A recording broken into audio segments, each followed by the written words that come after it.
আসসালামু আলাইকুম প্রিয় ভাই বোনেরা, চিনি গুঁড়া চাল দিয়ে লাউ রান্না করব। লাউটা কাটতেছি।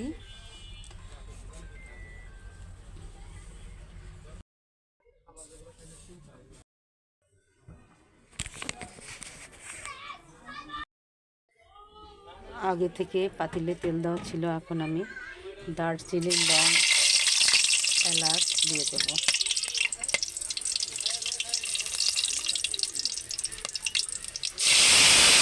তেজপাতা, তারপরে পেঁয়াজ কুচি দিয়ে দেবো।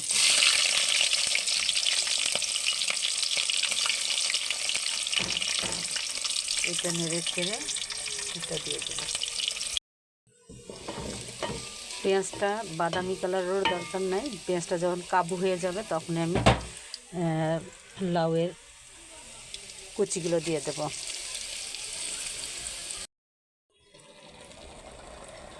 এরপর দেব হলো মরিচের ফালি, রসুন,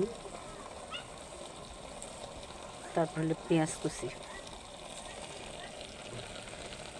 স্বাদ মতো লবণ,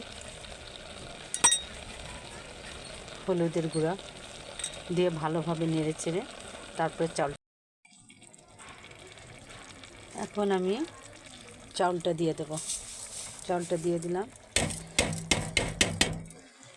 ভালোভাবে নেড়ে চেড়ে ঢাকনা দিয়ে দেব পানি দিয়ে।